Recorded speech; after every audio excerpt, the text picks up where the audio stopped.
Assalamualaikum warahmatullahi wabarakatuh. Saudara-saudaraku seiman, seagama, sebangsa dan senegara. Ketemu lagi ya dengan saya. Biasalah saya akan selalu membagi-bagikan ilmu yang benar karena membagikan ilmu yang benar itu hukumnya wajib dan disuruh oleh Tuhan untuk menyebarkannya.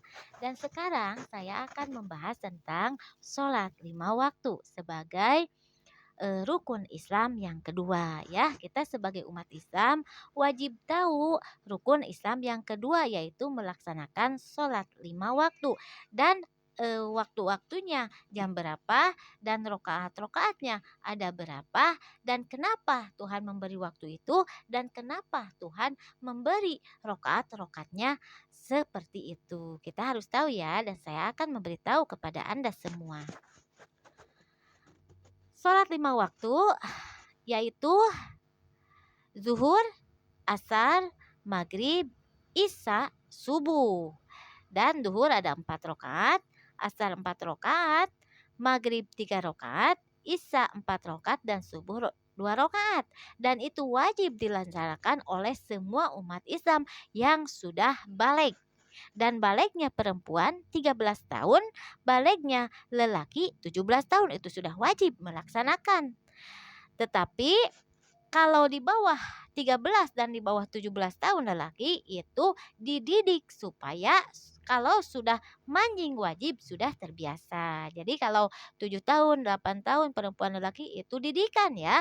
Dan kalau 13 tahun perempuan, 17 tahun lelaki itu sudah menjadi kewajiban untuk melaksanakannya bagi yang sehat badan dan pikiran. Dan sholat 5 waktu itu wajib dilaksanakan awal waktu ya. Jadi apabila terdengar adzan itu mau adzan duhur, asar, maghrib, isya, subuh ya, sudah terdengar adzan kita segera atau menyelesaikan pekerjaan kita atau menghentikan pekerjaan kita dan segera kita bangkit untuk melaksanakan sholat dengan cara berwudu ya, bebersih dulu. Kenapa harus awal waktu? Kita harus tahu karena itu dari panggilan yang maha pencipta kita, yang menciptakan kita, dan kita sebagai yang diciptakan wajib segera menyembah kepada yang menciptakan apabila tidak uzur, kecuali kalau uzur bisa diakhirkan. Uzur itu apa? Kita harus tahu. Uzur itu seperti sakit ya, mau sakit demam, kita waktu datang adzan ya, mau adzan duhur, asar atau isya, kita sedang demam, meriang dan itu bisa diakhirkan kita setelah agak sehat mendingan kita sholat ya. Kalau kita sedang parah apalagi penyakit parah ya, itu pun dimaafkan oleh Tuhan asalkan niat. Niat saja dimaafkan oleh Tuhan kalau benar-benar penyakit parah tapi masih ada ingatan. Contoh ya, kita sudah tidak bisa apa-apa, tidak gerak, tidak apa ya, sudah tidak bisa melaksanakan apa-apa, tapi masih ada ingatan. Di mana waktu datang sholat, kita sudah tidak bisa bergerak, tapi hati dan ingatan masih ada. Ya kita niat, saya niat melaksanakan sholat duhur umpamanya 4 rakaat karena Allah Ta'ala. Itu ya, cuma niat saja Tuhan akan mengampuni kalau benar-benar kita sudah sakit yang parah tapi masih ada ingatan. Dan kalau kita masih sehat ya, sehat badan, sehat pikiran, kita wajib melaksanakan sholat 5 waktu itu segera atau awal waktu kecuali kalau uzur ya yang saya sebutkan. Uzur itu seperti kita sakit di perjalanan yang sangat jauh kita pun bisa melaksanakannya dalam mobil ya apabila gini ya. Kita pergi ke jarak yang sangat jauh contohnya 7 jam, 8 jam dan mobil itu tidak berhenti di waktu kita sholat ya, tidak berhenti di masjid karena keadaan tidak ada masjid contoh ya, keadaan jalan yang menyeberang hutan contohnya tidak ada masjid ya. Jadi mobil itu tidak berhenti dan kita pun tayamum saja di dalam mobil yaitu tayamum di dalam bis dan kita melaksanakan sholat di dalam mobil walaupun mobil itu mengarahnya kemana kita niatnya ke kiblat dalam sholat itu pun bisa ya kalau dalam keadaan uzur ya.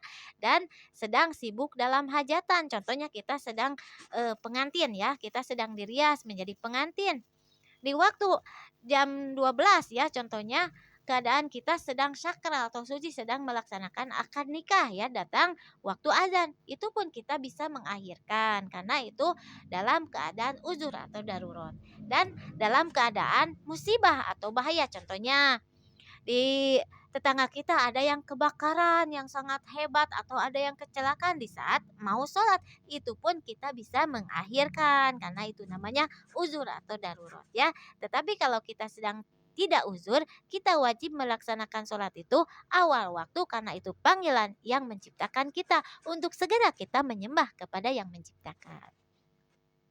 Dan kita harus tahu ya, kenapa Tuhan memberikan wahyu kepada Nabi Muhammad di saat Nabi Muhammad Isra Mi'raj untuk melaksanakan sholat 5 waktu dan waktu-waktunya ada ya, seperti duhur ya, di saat tengah hari ya, di saat jam 12 lebih ya, di saat itu kan terik matahari. Kenapa?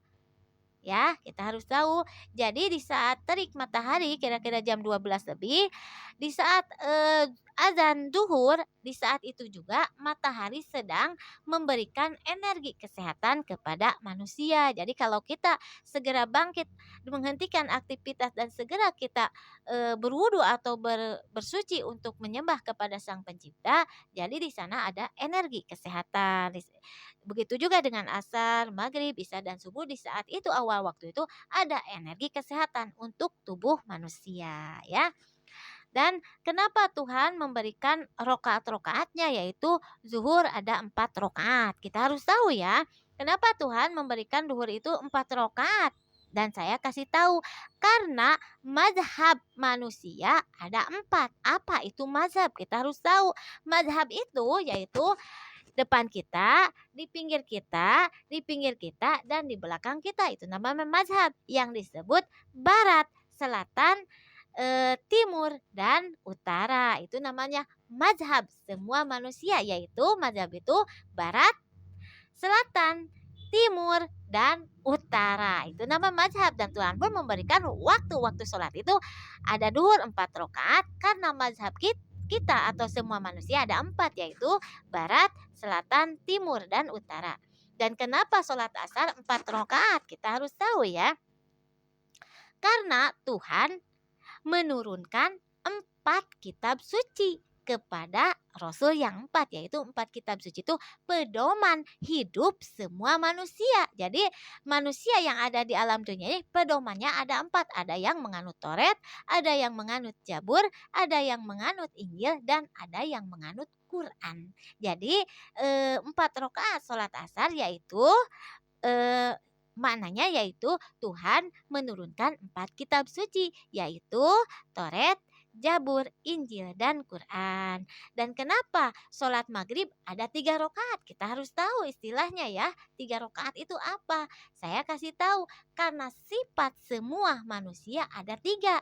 Yaitu sawamiyah, lawamiyah, dan mutmainah. Itu semua manusia ada 3 sifat. Yaitu sawamiyah syahwat atau keinginan. Lawamiyah kasih sayang. Dan mutmainah jiwa tenang. Kita harus tahu ya, itu adanya dalam sholat maghrib, yaitu 3 sifat manusia. Tapi kenapa ya?